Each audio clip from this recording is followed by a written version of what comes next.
29 Jun 2026. Israel selesai menuang lebih daripada 30.000 meter padu konkrit ke dalam terowong di Gaza.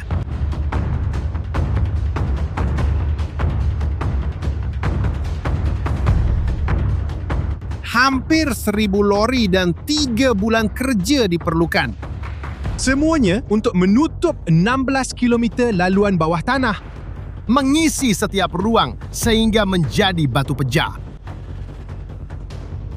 Dan yang paling menarik, ini bukanlah terowong terbesar di Gaza.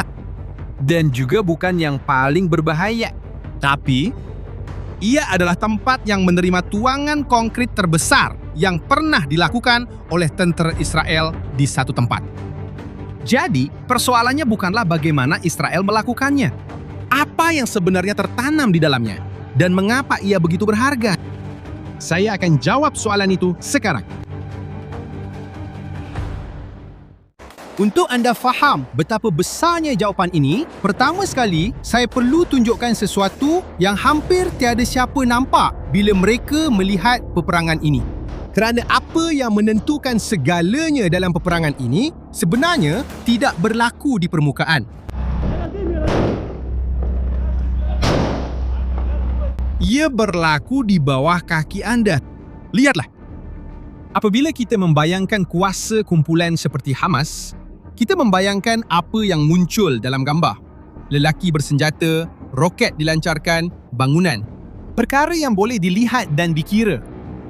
Tetapi itu bukanlah kekuatan sebenar mereka. Kekuatan sebenar mereka sentiasa berada di bawah tanah. Ini kerana di bawah Gaza terdapat satu rangkaian terowong yang tiada siapa tahu ukurannya dengan tepat. Anggaran sangat berbeza, tetapi ada yang mengatakan terdapat ratusan kilometer laluan. Mungkin lebih daripada 500 menurut Hamas sendiri. Bilik-bilik arahan, azham, bengkel tempat roket dipasang, gudang senjata, kedudukan di mana para pejuang menembak dari dalam rumah. Sebuah dunia yang tersembunyi sepenuhnya. Dibina sepanjang lebih daripada 15 tahun. Sebuah proyek yang menurut anggaran Israel menelan kos hampir $1 billion. Orang Israel memanggilnya sebagai Metro Gaza. Dan itu bukan keterlaluan. Salah seorang komander yang masuk ke sana menggambarkannya tepat seperti itu. Ia hampir seperti metro. Dan inilah yang ramai orang tidak sedang. Jenis terowong yang sama ini bukan saja wujud di Gaza. Mari kita pergi ke utara Israel, di sempadan dengan Lubnan. Di sana, berhampiran sebuah kampung yang dipanggil Majdal Zum. Tentara Israel telah mengenal pasti sebuah terowong milik Hizbullah. Kumpulan bersenjata Lubnan itu, yang merupakan sekutu kepada paksi yang sama dengan Iran, terletak hanya 8 km dari komuniti di mana keluarga Israel tidur. Di dalamnya, barisan roket, pelancar roket, peluru yang disusun di atas lantai. Sebuah pangkalan serangan yang sudah siap tersembunyi di bawah sebuah kampung biasa. Dan lihat apa yang terjadi pada terowong ini. Seluruh tanah kampung itu terangkat dalam awan api dan debu. Israel telah memusnahkan terowong itu. Walaupun terdapat gencatan senjata yang diperantarai oleh Amerika Syarikat. 2 kamera telah merakam letupan yang sama. Satu dari atas, menunjukkan tanah yang terangkat. Satu lagi dari jauh, menunjukkan bola api berlatar belakangkan langit. Semua itu berada di bawah tanah. Dan hampir tiada siapa yang tahu. Sekarang, jika hanya Gaza dan Lubnan, Anda mungkin fikir itu perkara biasa di zon perang, yang merupakan sesuatu yang sedang berlaku jauh dari sini. Tetapi ada satu perkara yang menakutkan di sini. Apa yang Anda lihat ini bukanlah Gaza, apatah lagi Lubnan. Ini adalah Baitul Maqdis. Betul-betul di dalam Israel. Askar Israel telah menemui sebuah lubang yang digali dengan tangan sedalam 25 meter, penuh dengan bahan letupan dan senjata yang telah disediakan untuk serangan. Mereka mengeluarkan dari situ pistol, sebuah rifle, bom tangan, dan baldi yang berisi bahan letupan buatan sendiri. Dan kemudian, mereka meletupkan semuanya dari jauh, dalam satu kilatan cahaya di tengah malam. Perhatikan apa yang sedang berlaku di sini. Kepungan bawah tanah ini bukan hanya di sempadan. Ia telah sampai ke dalam ibu kota, Lubnan, Gaza, Baitul Maqdis. 3 barisan hadapan, 1 medan pertempuran. Dan ia terletak di bawah tanah. Jadi, biar saya jemput awak. Jika cara melihat perang seperti ini, perang yang berlaku di bawah dan bukan di atas, membuat awak melihat sesuatu dengan cara yang berbeza, langganlah saluran ini sekarang. Kerana inilah jenis cerita yang tiada siapa beritahu awak yang kami kejar di sini. Dan sekarang kita sampai pada soalan yang sukar. Jika wujud rangkaian gergasi ini tersebar di 3 negara, penuh dengan senjata dan orang-orang berbahaya, Kenapa Israel tidak memusnahkan semuanya sahaja? Kenapa tidak hapuskan semua terowong dan selesai? dan jawapannya memang keras. Tak boleh. Dan tak boleh atas sebab-sebab yang sangat konkret. Pasir di Gaza lembut, mudah untuk digali. Sebuah terowong baru menelan belanja kira-kira $100.000 untuk Hamas dan mengambil masa kira-kira 3 bulan untuk disiapkan. Ia murah dan ia cepat. Di pihak satu lagi, untuk memusnahkannya sangat mahal dan lambat. Tiada bahan letupan di dunia ini yang cukup untuk seluruh rangkaian ini. Dan tiada konkrit yang cukup untuk mengisi semuanya. Memang tak wujud. Nak tengok sebesar mana masalahnya? Pada tahun 2021, selepas satu operasi, Israel mengumumkan telah memusnahkan 100 km terowong. Ia kelihatan seperti satu kemenangan besar. Tetapi pemimpin Hamas di Gaza pada masa itu menjawab bahawa itu hanyalah sebahagian kecil sahaja.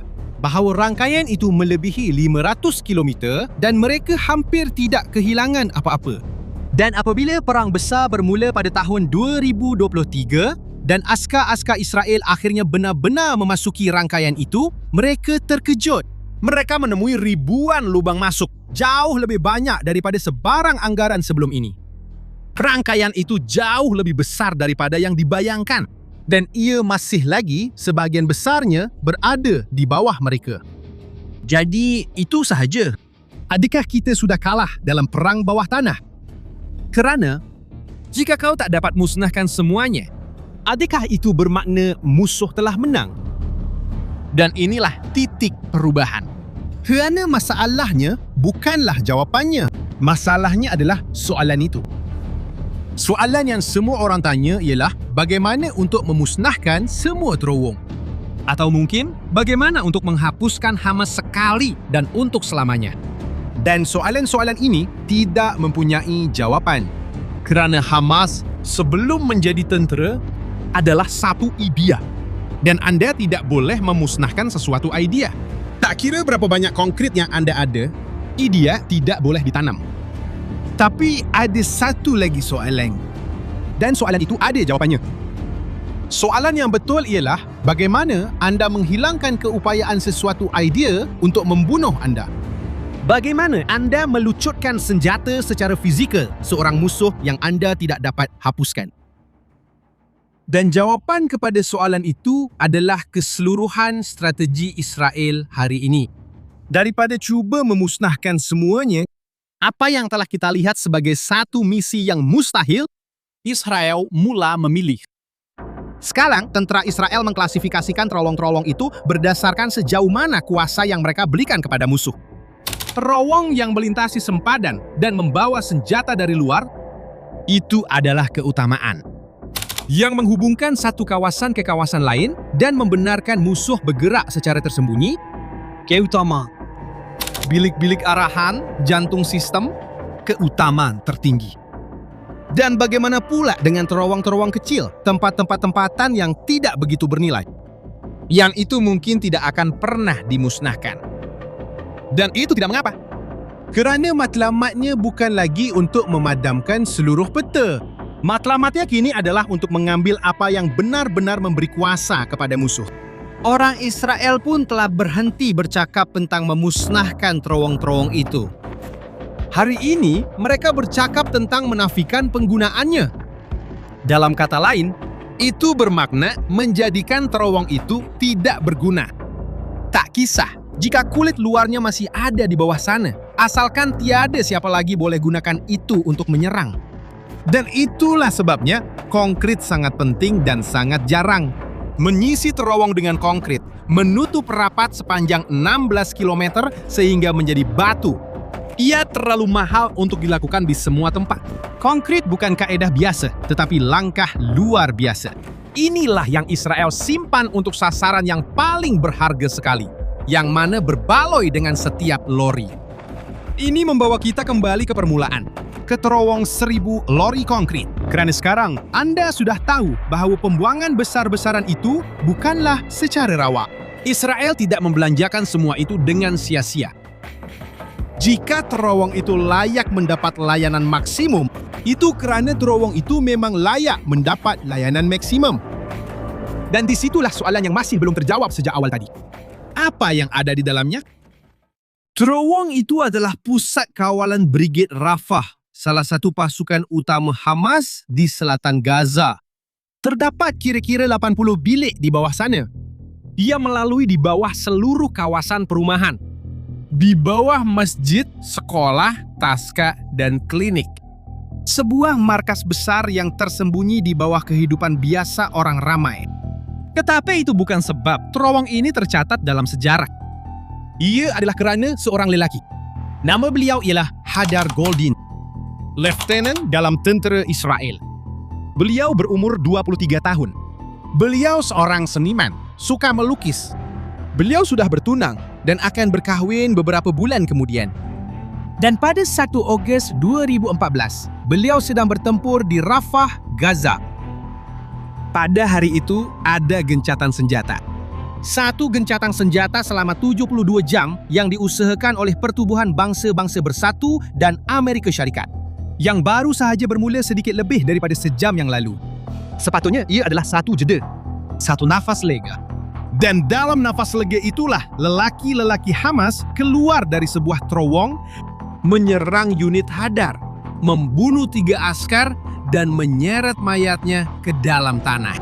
Dan disitulah mayat Hadar Goldin berada. Bukan untuk beberapa hari, bukan untuk beberapa bulan, tetapi selama 11 tahun. 4.120 hari. Sepanjang masa itu, keluarganya tidak pernah berputus asa, walau satu hari pun.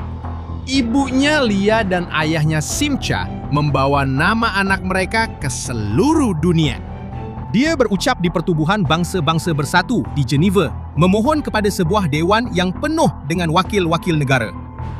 Kata-katanya sangat tegas.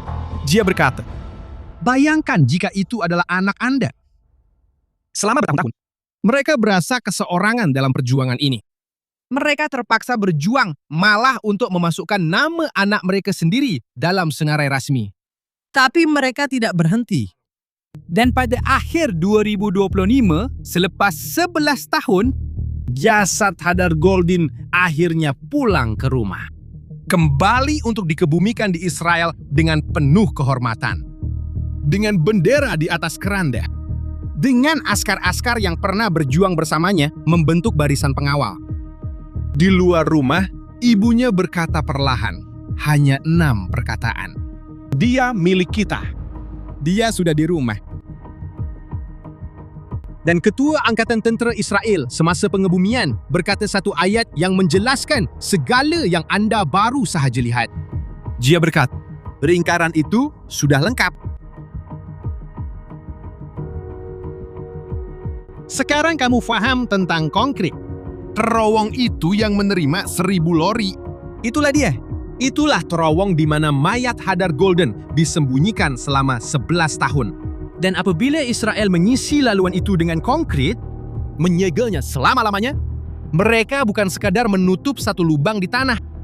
Mereka sedang menutup satu bab. Mereka sedang menunaikan satu janji yang negara itu buat kepada setiap askar yang dihantar ke medan perang. Janji bahawa tiada siapa akan ditinggalkan. Sama ada hidup atau mati.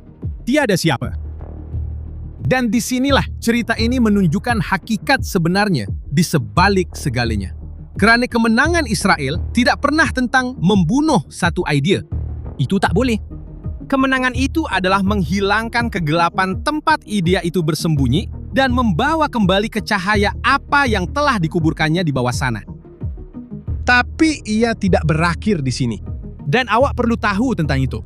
Pada saat ini, ada kemungkinan besar bahawa terowong-terowong lain sedang dibina. Baru-baru ini, di tengah Gaza, di kawasan yang dipanggil Deir al-Balah, Hamas telah dikesan cuba membina semula infrastruktur bawah tanah. Dan yang paling teruk, mereka telah melanggar gencatan senjata yang sedang berkuat kuasa. Dan seperti yang Anda mungkin sudah bayangkan, Israel segera membalas dengan menyerang lokasi tersebut dari atas dengan letupan sekunder, menunjukkan memang ada terowong dan gudang di bawah sana.